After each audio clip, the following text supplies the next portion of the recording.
My name is Elena. I'm 34 years old, and until one ordinary Thursday night, I thought I understood where I stood in my relationship. I didn't think I was exceptional. I also didn't think I was disposable. Mark and I had been together for 9 months. Not the whirlwind kind of love people brag about online, but something steadier. We met through a weekend hiking group. Muddy boots, shared water bottles, the quiet comfort of walking side by side without needing to fill every silence. He worked in marketing at a tech startup downtown. I'm an industrial systems engineer at a manufacturing firm outside the city. Different worlds, sure, but I thought that was part of the appeal. He explained campaigns, I explained processes. We asked questions. We listened, or at least I believed we did. The night everything cracked open was his company's happy hour. He invited me earlier that week, almost casually. "It'll be good for you to meet everyone," he said. "See my world." That phrasing stuck with me, my world, as if I'd been standing outside it all this time, nose pressed politely to the glass. I showed up around 6:30 p.m. to a downtown bar that looked like it had been designed specifically for Instagram, low lighting, neon signs with ironic quotes, cocktails garnished with herbs no one actually ate. Mark was already there, a drink in hand, laughing with his team. When he saw me, he smiled, kissed my cheek, and pulled me into the circle. Introductions blurred together. Names, job titles, polite nods. Everyone was friendly enough, but I could feel it immediately. I wasn't their type of person. The conversations floated above my head like helium balloons. Influencer reach, brand synergy, launch metrics. I smiled, nodded, sipped my drink. I'd learned long ago that listening was often mistaken for not belonging. Around 7:15, the energy shifted. I didn't notice her at first. I noticed the way Mark's posture changed, the way his attention snapped sideways like a magnet finding metal. She walked in like she already owned the room. Her name was Rachel. Tall, sharp blazer, hair perfectly undone in that intentional way. She moved through the bar, greeting people with ease, inside jokes flying back and forth. When she reached our group, there was a moment, a fraction of a second, where time slowed. "Mark," she said, smiling. They hugged. Not a polite, quick embrace, a familiar one. "This must be Elena," she added, turning to me before Mark could speak. Her smile widened. "I've heard about you." "Nice to meet you," I said, offering my hand. She shook it lightly, already distracted. "So you're the engineer." "Manufacturing systems," I clarified. "Oh, wow," she said. "That's steady." The word landed wrong. Too carefully chosen. Mark jumped in. "Elena's being modest. She designs entire production workflows." "That's great," Rachel cut in smoothly. "Hey, remember Napa?" she said to Mark. "I just saw photos from Jake's trip to that winery we loved." And just like that, I disappeared. They drifted into shared memories. Trips, jokes, moments I had no access to. I stood there holding my drink, suddenly aware of how still I was. Like furniture. Useful, quiet, easy to forget. I excused myself to the bar and took my time ordering another drink. When I came back, Rachel had moved on, but something about Mark felt off, less present, as if a door had been reopened inside him. One he'd forgotten was still unlocked. We left around 8:30. The Uber ride was quiet, not uncomfortable exactly, just hollow. "You okay?" I asked. "Yeah," he said quickly, "just tired, work stuff." At his apartment, he poured himself a glass of wine. I grabbed a beer from the fridge. We sat on opposite ends of the couch, the space between us heavier than it should have been. He turned to me then, eyes serious. "Rachel said something to me tonight, after you went to the bar." I waited. She said I was dating down. I set my beer on the table. "And what did you say?" "I defended you," he said immediately. "Of course I did." But then she pointed out how different we are, how we don't really fit into each other's worlds. "That's not true." He hesitated. "You ask about my work, but sometimes your eyes glaze over." I didn't deny it. Marketing jargon lost me sometimes. But I tried. "And when you talk about engineering," he continued, "it's like another language. I smile and nod, but I don't really get it." I felt something cold settle in my chest. "So what are you saying, Mark?" He took a long drink of wine, avoided my eyes. "I'm saying my ex was right. You're just too ordinary for me. I should have listened to her." The word echoed, ordinary. I repeated it softly. "Too ordinary." "It's not an insult," he rushed to say. You're a good person. You're just regular. And I think I need someone more ambitious, someone who really gets my world." He didn't say her name. He didn't have to. I stood, picked up my jacket. "Where are you going?" he asked, startled. "Home." "Elena, wait, can we talk about this?"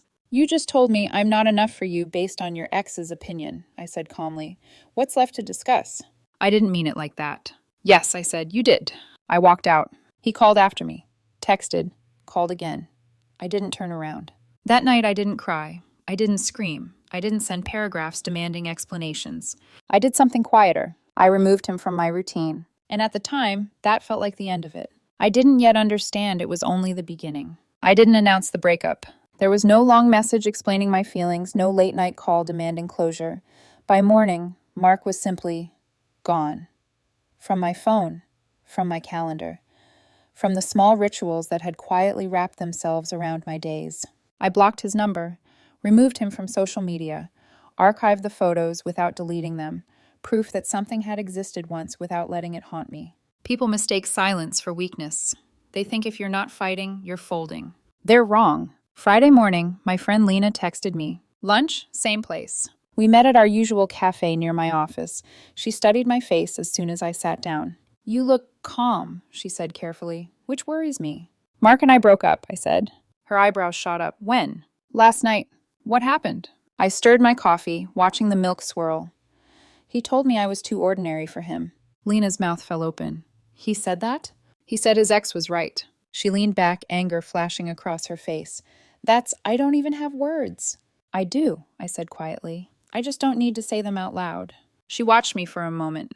You've got that look. What look? The one you get when someone's underestimated you. I almost smiled. That afternoon, I tried to focus on work. Spreadsheets, process flows, the comfort of logic. But my mind kept drifting, not to Mark, not to Rachel, but to something else. Something he'd told me months earlier, one night when he'd been half drunk and buzzing with excitement. His company's big campaign. 6 months in development. A surprise viral moment designed to look spontaneous but scripted down to the second. A mid-level celebrity. Carefully planted witnesses. Authenticity manufactured with surgical precision. Don't tell anyone, he'd said, laughing. I could get fired.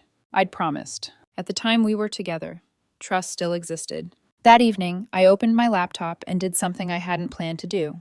But once the thought surfaced, it refused to leave. I researched. Rachel's LinkedIn confirmed what I suspected. She was the project lead.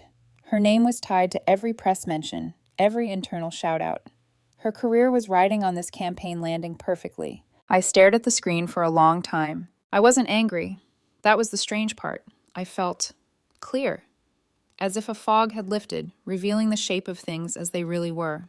Mark had shared confidential information with someone he believed was beneath his world, someone too ordinary to matter. I created a burner email account, drafted a short, neutral message to a marketing industry blogger. No accusations, no threats, just enough detail to sound credible. Framed as gossip, things I'd heard through the grapevine. I sent it Saturday morning. I didn't feel triumphant. I didn't feel guilty. I felt finished. By Sunday afternoon, the post went live. By Monday morning, marketing Twitter was on fire. Lena texted me that evening. Did you see what happened with Mark's company? What happened? I replied. Their big campaign leaked. Everyone knows it's staged. They might scrap the whole thing. That's unfortunate, I typed. A few seconds passed. You're smiling, aren't you? She sent. She knew me too well. Tuesday morning, an unknown number lit up my phone. Did you leak the campaign? Elena, I know it was you. Rachel's project is dead. My team is panicking. People might lose their jobs. I didn't respond. Another message. I'm sorry about what I said. I was drunk. Rachel got in my head. Can we talk? I blocked the number. By Wednesday evening, I was back at my usual coffee shop, the one near Mark's office. I'd been going there long before I ever met him. My space. My routine. Around 6 p.m. the door opened. I didn't look up at first. Then the room went quiet. I raised my eyes, and there he was. Mark stood frozen just inside the entrance. Co-workers around him. His gaze locked onto mine. Recognition hit him like a physical force. One of his co-workers leaned in and whispered something. Mark went pale. He walked toward me, every step heavy with the weight of things unspoken. We need to talk, he said. I don't think we do. Did you do this? His voice dropped. Did you leak the campaign?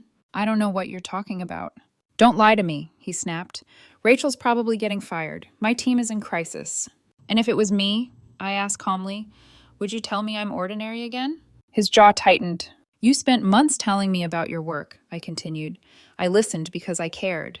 Then your ex walks in, and suddenly I'm not enough for your world. He lowered his voice. I could go to the police. Based on what evidence? I asked softly. That your ex-girlfriend's former partner is drinking coffee in public? One of his coworkers approached. Mark, we should go. He stared at me for another second. I hope you're proud of yourself. I smiled faintly. I'm just ordinary, remember? They left. I finished my coffee, closed my laptop, and went home. By then, the story was already being rewritten, and I was about to become the villain in it. By Thursday morning, my name was circulating in rooms I would never step into. Not directly. Never directly. It came wrapped in phrases like I heard and apparently and someone said. That's how reputations start to rot. Quietly, without confrontation. Lena was the first to warn me. He's telling people you did it, she said over the phone, that you leaked the campaign. Of course he is. Some of his coworkers believe him. Belief isn't proof, she sighed. Elena, he's painting you as unstable. I pictured Mark in conference rooms, voice low and earnest, reframing events so he could survive them. I wasn't surprised. When people need to preserve their self-image, they'll flatten anyone else into something easier to explain. Villains need simpler stories. By the end of the week, the fallout became visible. The campaign was officially scrapped. The company issued a bland statement about strategic realignment. Rachel's name vanished from internal updates. Mark was still employed, but isolated, removed from meetings, copied last on emails. Professional exile disguised as patience. Friday afternoon, my phone buzzed with a LinkedIn message. Rachel, I know it was you, she wrote. Mark won't admit he told you anything, but I figured it out. You destroyed months of work. You cost me my job. I stared at the screen for a long moment before typing back. Maybe focus less on managing your ex's relationships and more on managing your security. She replied instantly. You're a sociopath. I blocked her. That night, Lena came over with takeout and wine. We sat on my couch, the city humming outside my window. Do you feel guilty? She asked gently. I thought about it. I feel responsible, I said finally, but not guilty. She frowned. That sounds like a technicality. It's not, I said. Guilt is about intention. I didn't intend to hurt them. I stopped intending to protect them. She watched me carefully. You know people will say you went too far. I know, I said.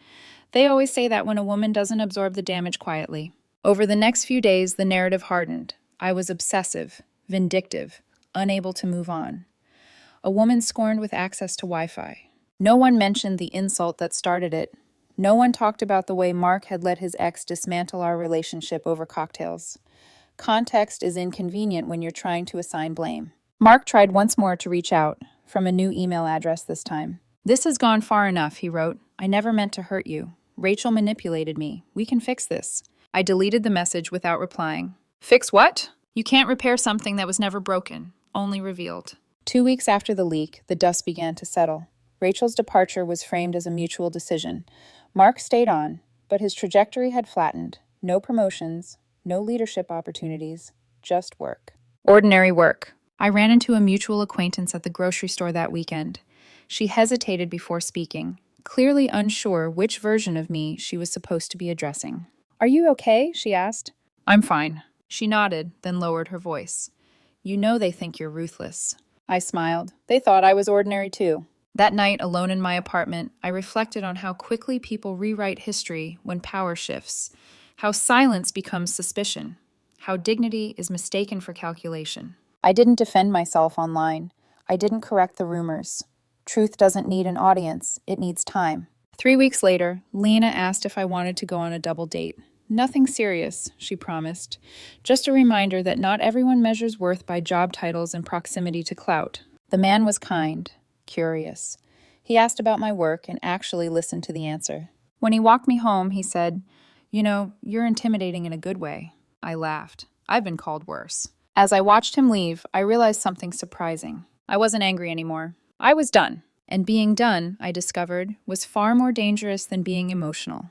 By the 4th week, the story had settled into its final shape. Every narrative does.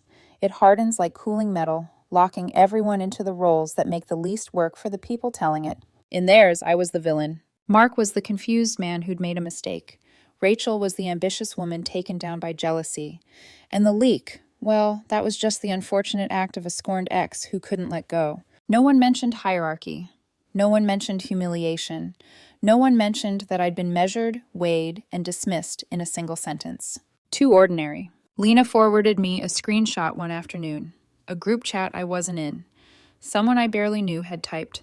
Honestly, Elena always gave me weird vibes. Smart, but cold. This tracks. I stared at the words, feeling something unexpected rise up. Not anger, but clarity. Cold is what they call women who don't perform remorse on command. That same day, Mark finally crossed a line he couldn't uncross. He showed up at my office. I saw him through the glass doors, standing in the lobby like he'd rehearsed the posture, concerned, restrained, wounded. He looked smaller than I remembered. Or maybe I was just no longer looking up at him. I met him outside. 5 minutes, I said, then I'm going back in. He nodded quickly. I'm not here to fight. Good, I replied. Neither am I. He ran a hand through his hair. Rachel blames me for everything. She says if I hadn't compared you to her, none of this would have happened. And maybe she's right. I waited. I didn't mean it when I said you were ordinary, he said. I was insecure. Being around her makes me feel like I'm falling behind. I panicked. So you pushed me down to feel taller. His mouth tightened. That's not fair. No, I said calmly. That's accurate. He exhaled sharply. You didn't have to destroy her career. I didn't, I said. I removed myself from protecting it. He stared at me, confused. What does that even mean? It means, I said slowly, that you don't get to benefit from my discretion after you've decided I don't matter. For a moment, I saw it land. Not emotionally, intellectually. He was finally understanding the mechanics, even if he hated the outcome. You know people are scared of you now, he said quietly. I almost laughed. No, they're scared of what happens when someone they underestimated stops cooperating. He looked at me for a long time. Do you regret it? I thought about Rachel's message, about Mark's silence when she dismantled me in public, about the way he'd come home and confirmed her judgment instead of challenging it. No, I said. I regret trusting people who confuse ambition with entitlement. He nodded once, like someone accepting a verdict. I hope you're happy, he said. I am, I replied. Just not in the way you'd recognize. He left without another word. That evening, Lena came over again. She poured us both wine and raised her glass. To being underestimated, she said. I clinked mine against hers. It's a powerful disguise. Later that night, scrolling mindlessly through my phone, I came across an old photo of Mark and me. From early in our relationship, we looked relaxed, equal, back when he hadn't needed anyone else's approval to want me. I deleted it. Not out of bitterness, out of accuracy. Ordinary people don't burn things down screaming. They wait. They observe. They understand systems. And systems always have weak points. I didn't set out to become the cautionary tale they'd whisper about at happy hours. I just refused to be the silent one they stepped over. By the time the rumors faded, the lesson remained. And it wasn't just Mark and Rachel who learned it. 3 weeks after Mark stood in my office lobby and tried, too late, to explain himself, my life had returned to something resembling normal. Not the old normal. That version of me was gone. This one was quieter, sharper around the edges. The noise around the leak had dulled. Rachel found a new job eventually, lower profile, less visibility. Mark stayed where he was, stalled in a way no one would ever formally acknowledge. Careers rarely collapse all at once. They erode, slowly, privately, exactly how reputations do. People still whispered about me. I let them. When someone asked directly if I'd leaked the campaign, I gave the same answer every time. I set boundaries. It made them uncomfortable. They wanted a confession or a denial. Boundaries don't fit neatly into moral boxes. Lena asked me one night, as we walked home from dinner, if you could go back, would you do anything differently? I thought about it longer than she expected. I would have left earlier, I said. That's it. Not because of the leak, but because I'd stayed the moment Mark let someone else diminish me without consequence. That was the real fracture. Everything after was just physics. I went on a few dates. Nothing serious. Men who listened. Men who didn't need to measure me against their past to decide my worth. One of them asked what I'd learned from my last relationship. That compatibility isn't about sharing a world, I told him. It's about respecting each other's. He nodded like he understood. Maybe he did, maybe he didn't. Either way, it was enough for now. At a friend's birthday party that weekend, someone I barely knew cornered me near the balcony. You're intense, she said, half smiling. People say you're kind of ruthless. I sipped my drink.